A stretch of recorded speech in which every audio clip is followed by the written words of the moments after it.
Jadi saya lihat itu pakai karpet. Selimutnya ini pakai karpet. Oh, Kang. selimutnya pakai karpet ya? Ya pakai karpet itu yang ada di Masjidil Haram. Heeh. Gitu. Jadi menurut saya sih itu bagus, jadi kalau niat itikaf di situ. Tapi cuman ada kesalahan. Saya sama Kang Denny tadi sempat terkaget-kaget. Terkaget-kaget ya. Pas pertama masuk, kita langkahkan kaki sama Kang Denny sambil ucapkan kalimat Bismillahirrahmanirrahim. Pas lihat, ya Allah. Assalamualaikum warahmatullahi wabarakatuh. Jumpa lagi bersama saya Tommy Albarakat, dan di video kali ini seperti biasa saya berada di pelataran Masjidil Haram. Dan kali ini saya tidak sendirian, bersama Kang Denny dan El Bahar. Saya ceritanya dijemput ini. Ya, kita jemput paksa Tommy Albarakat biar enggak kerja. Enggak, jadi selesai kerja kita jemput. Iya. Supaya sambil berbagi suasana malam gitu. Melihat suasana malam di pelataran Masjidil Haram. Iya, Masya Allah. Dan bebas kerja ya. bebas kerja. Kita langsung menuju ke jalan pulang ya. Ya, Sampai ke, pokoknya sampai kita dapat taksi di sana ya. betul. Tuh di depan sana tuh jemaah Indonesia ramai banget. Jemaah Indonesia ramai karena setiap hari seperti ini. Masya Allah. Dan di sini kita akan menuju ke, pokoknya ikutin terus kemana langkah kita malam ini ya.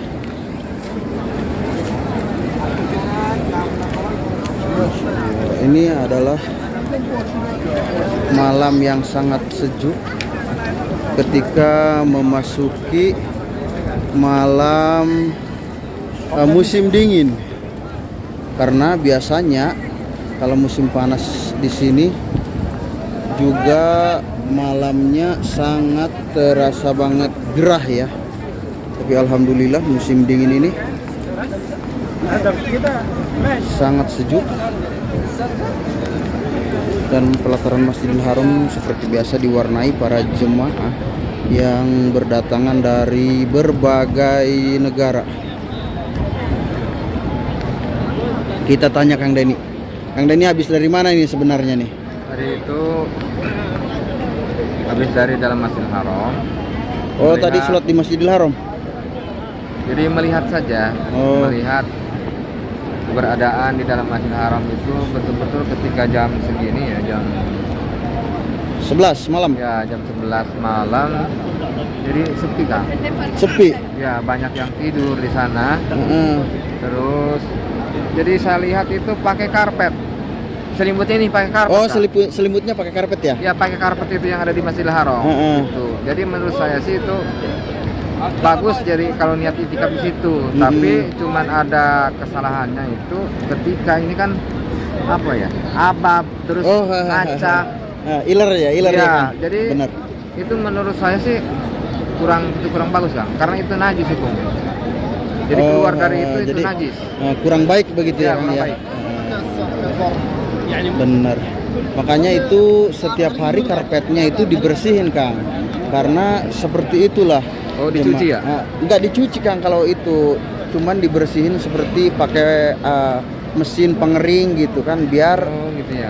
kotorannya atau iler-iler itu tidak tercium baunya gitu kan. Kalau misalkan banyak jemaah yang tidur di sejadah-sejadah Masjidil Haram itu, jadi dibersihkan, kadang disemprot pakai parfum gitu, lalu dibersihkan pakai mesin. Tapi mungkin ada sebagian kalau kita menurut Imam Syafi'i itu hukumnya najis. Tapi kalau menurut imam yang lain, komen aja di situ. Yang tahu ya. Ya, yang tahu. Pasti teman-teman juga banyak yang tahu ya. Oh, jadi Kang Denny tadi sudah di dalam Masjidil Haram ya. Yang ada karpetnya itu di bagian Malik Fahad ya teman-teman. Ya pokoknya banyak itu yang tidur ya. Terus ada yang pakai selimut sendiri ngambil dari rumahnya. Ada yang bantalnya itu pakai karpet Kang. Pakai karpet iya benar. Selimutnya pakai karpet. Jadi menurut saya sih Masjidil Haram itu jagalah kesuciannya. Masya Allah. Menurut saya. Karena walaupun di sini kota tanah haram suci Mekah emang sudah disucikan oleh Allah, tapi kita jaga. Iya. Tapi tetap kita harus menjaganya ya. Ya, tetap hormati Masjidil Haram. Karena apa? Masjidil Haram itu pokoknya yang ada di dalam sejarah. Benar. Nah, kita beralih ke El Bahar. Halo. Bagaimana tadi di dalam Masjidil Haram? Di dalam Masjidil Haram saya sama Kang Denny tadi sempat terkaget-kaget. Terkaget-kaget ya. Pas pertama masuk kita langkahkan kaki sama Kang Denny sambil ucapkan kalimat Bismillahirrahmanirrahim. Pas lihat, ya Allah, banyak banget jemaah yang tidur di dalam. Kaget banget. Yang paling mengagetkan lagi itu yang tidur itu kan pakai selimut kain ihram. Kain ihram. Tertutup semuanya. Seperti orang yang meninggal. Kaget banget. Itu kalau sendirian lihat begitu tuh pasti kita lari kali. Gitu, kaget banget itu. Tapi ternyata itulah jemaah yang iktikaf di dalam Masjidil Haram. Itu jemaah, semua jemaah yang iktikaf ya. Iya. Masya Allah. Tapi kebanyakan yang tidur di dalam itu jemaah yang backpacker. Benar. Enggak sewa penginapan mungkin yang jauh-jauh dari Masjidil Haram, hanya sekedar untuk menyimpan barang saja. Hanya tidur di dalam Masjidil Haram gitu. Tapi sebenarnya hati-hati itu buat jemaah yang tidur di Masjidil Haram, karena kadang ada barang yang kehilangan. Oh gitu. Iya. Bahaya kalau begitu. Bahayanya karena saya sering melihat di situ banyak jemaah yang kehilangan saat ketiduran di Masjidil Haram. Tapi lihat situasi seperti itu tadi sih kemungkinan besar begitu. Ada yang bilang karena kan kalau udah tidur nyenyak banget, selimutnya pakai karpet tempat Iya. sholat, nggak konsen lagi, nggak tahu barang di mana, duit kita di mana gitu. Iya, karena sejatinya seperti yang Kang Bahar omongin di video sebelumnya ya, kejahatan itu adanya di saat ada kesempatan seperti itu. Jadi seperti yang kemarin jemaah dari Banten itu, pas yang satunya tidur, yang satunya lagi sholat sunnah, yang satunya lagi baca Quran, tetapi yang tidur itu yang kecolongan itunya, tasnya. Jadi itu mah durhaka kali. Nggak tahu, Ke Masjidil Haram tidur bukan ngaji. nggak tahu sih masalah itu matu. Tapi iya kejadiannya seperti itu. Oh gitu. Tapi alhamdulillah dengan cepatnya petugas askari menangkap pelakunya Oh gitu. pada saat itu juga. Enggak sih, enggak, bukan durhaka, itu mah hanya sekedar kata-kata kita aja. Kata-kata YouTuber tuh begitu memang, kemana-mana aja asal darapon ceplok. Itu mah cuman karena kita kurang hati-hati dan waspada aja. Makanya kalau mau tidur di Masjidil Haram, mau tidur atau mau tiduran, mau sholat, pokoknya lagi jalan sekalipun harus tetap hati-hati.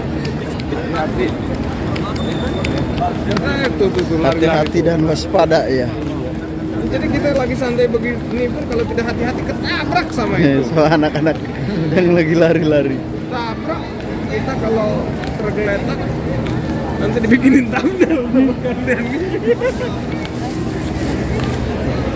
Kalau ketabraknya sama Kang Denny nggak apa-apa. Nggak apa kalau ketabrak sama kursi roda tuh. Saya dulu ada cerita nih, boleh nggak cerita dulu nih? Ceritakan. Jadi lagi santai. Masya Allah. Lanjut. Jadi lagi santai jalan seperti ini,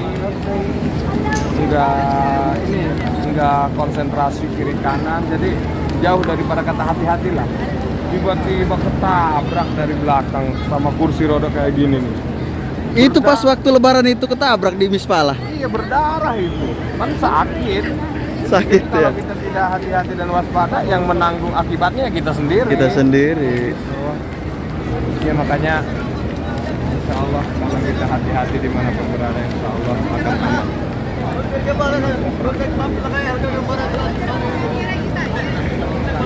Masya Allah ini Memang jemaah ini, banyak Bang, banget nih. dari yang awal mau masalah jemaah tidur di dalam masjid, emang gitu ada mungkin ada yang menyimak pada video ini ajengan guru saya, kiai, ustadz. Emang di situ ada dalil. Dalil itu asluhul baqa'u alal makani bahwa mutahhirun. Jadi asalnya yang ditetapkan itu suci, tetap kesananya suci. cuci. Bisa jadi ada yang seperti itu mengambil. Jadi kita sudah berada di depan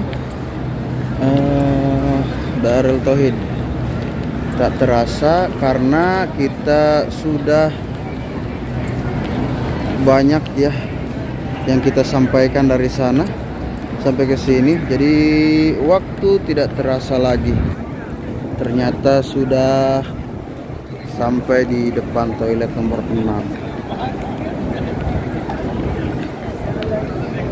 Masya Allah. Jadi tadi sudah disampaikan seperti itu ya. Ya.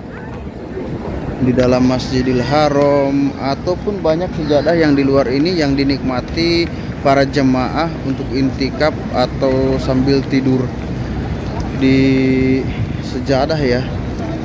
Nah, tapi yang paling mengerikan itu banyak jemaah yang ngompol-ngompol di tangga itu, Kang.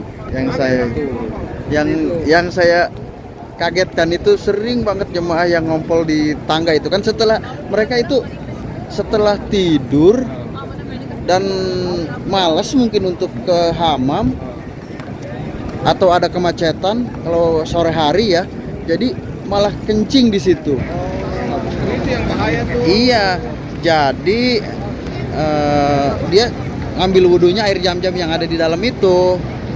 Enggak ngisang tuh. Ngisangnya di situ. Iya itu ngisangnya di situ. Oh iya. Tapi itu 99% bukan jemaah Indonesia ya. Itu kudu diviralin. 99% itu bukan jemaah Indonesia itu. Jangan tidur, bangun tidur kebelet pipis, tidur di tangga darurat Masjidil Haram ya. Gak sopan itu, Kang. Hah? Gak sopan.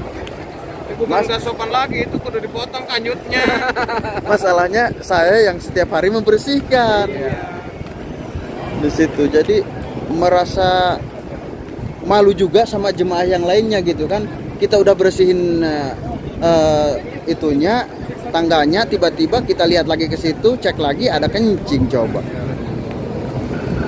Silakan teman-teman komen di bawah yang menajiskan dari imam yang lain, yang mewenangkan, yang tidak menajiskan masalah kencing berada di Masjidil Haram seperti yang tadi itu.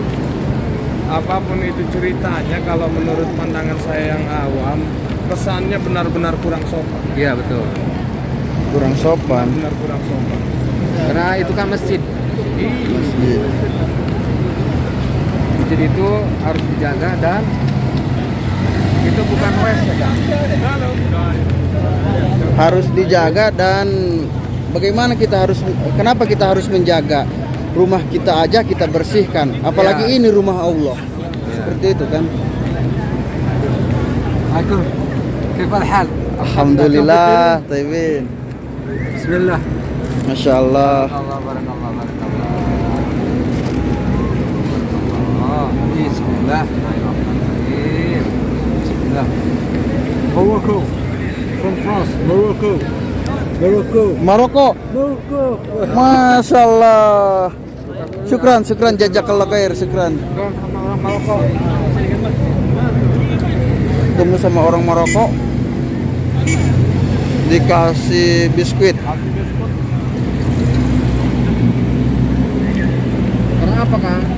Masjidil Haram ini kan yang ada di dalam Al-Quran.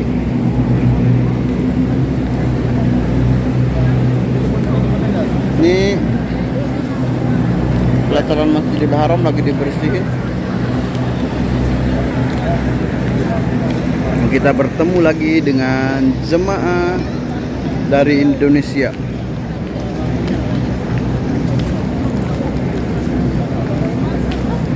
Masya Allah, banyak banget.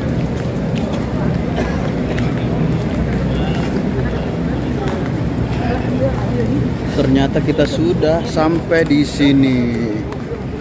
Sudah sampai di depan hotel paling besar ya, atau paling mewah, paling dekat dari Masjidil Haram jelasnya.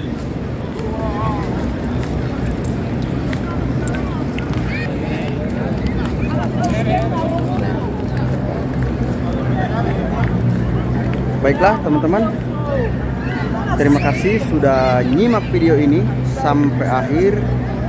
Dan video ringannya semoga bisa mengobati rasa rindu teman-teman yang masih berada di tanah air.